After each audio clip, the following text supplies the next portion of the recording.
Kratos' late wife Faye is without a doubt the most mysterious character in the God of War universe. There's no doubt in my mind that we will learn more about this character in God of War Ragnarok.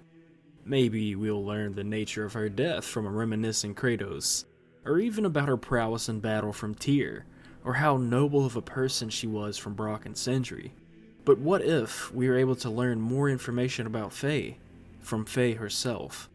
And by this, I mean, what if we were able to bring her back to life? The God of War series is no stranger to resurrecting the dead for the sake of a plot, and I feel that Faye's feats and accomplishments have been built up entirely too much for us to not even be able to actually see her at least once. How can she return to the world of the living? I'm not sure. It could be related to the almost magical appearance of her ashes as they are being spread in Jotunheim, or something else that seems a bit more possible in my opinion. Let's take a trip back to Alfheim real quick, specifically to the light at the center of the realm. The light of Alfheim is also shrouded in mystery, and its purpose isn't really known aside from being a fuel source for the light bridge crystals and the Bifrost, along with having the capability of dispelling Odin's black breath. But when Kratos goes inside the light, he sees visions of where his and Atreus' journey will take them, and hears how his son resents him for not being a caring or loving father, all before Kratos sees Faye and reaches out to her, only to be yanked out by an angry Atreus.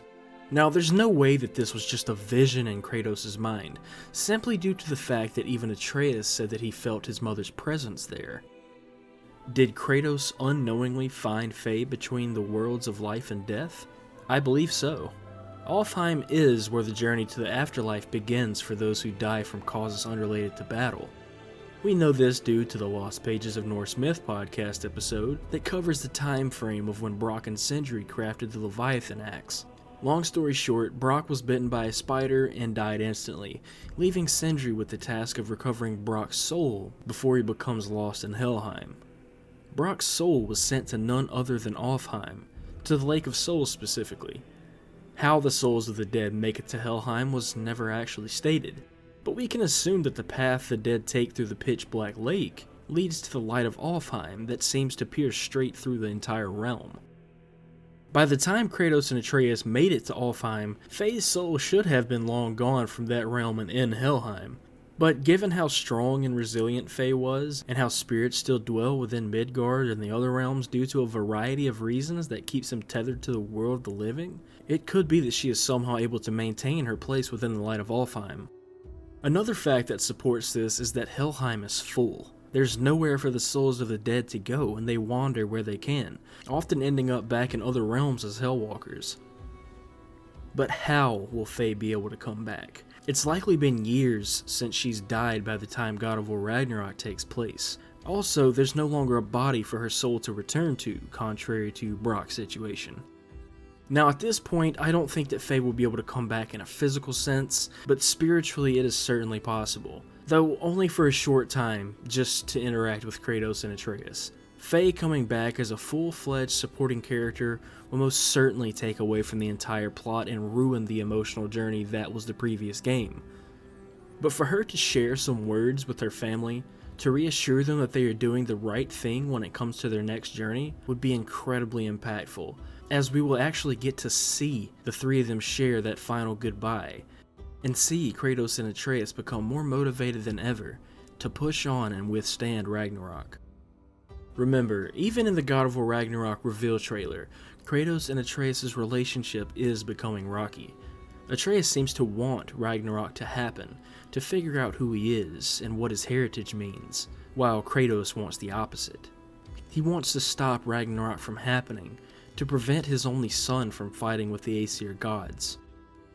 Both of them have very different interpretations of what Faye's last wishes were, and Kratos is obviously lost and growing weaker mentally. He needs Faye's guidance more than ever, and as stated by Mimir in the book God of War Lore and Legends, Kratos is dispirited. He's struggling with the fact that Ragnarok is something that he cannot control or fight. For once it seems that Kratos is powerless in his battle against fate. What better a way to reconcile Kratos and Atreus' differences and prevent the rift in their relationship from growing than for them both to seek out Faye's spirit? This could explain the upcoming return to Alfheim as shown in the trailer, But as to how Kratos and Atreus learned that something like this is even possible is harder to figure out. Maybe Tyr knows something about the Light of Alfheim and what it can do. Maybe Sindri finally opens up about what happened to Brock and the idea is suddenly planted into Kratos' head. Either way, I think our next trip to Alfheim will lead to both Kratos and Atreus stepping into the light and seeking Faye for her guidance. Do you think that this theory could actually be the real deal once Ragnarok comes out? Is there anything that you would rather take away or add to it? What do you think could be the reason behind the return to Alfheim in the next God of War? Please share your ideas and theories in the comments below. And to all of you who've made it this far, thank you a ton for watching. And wherever you are, I hope to see you again soon. Take care.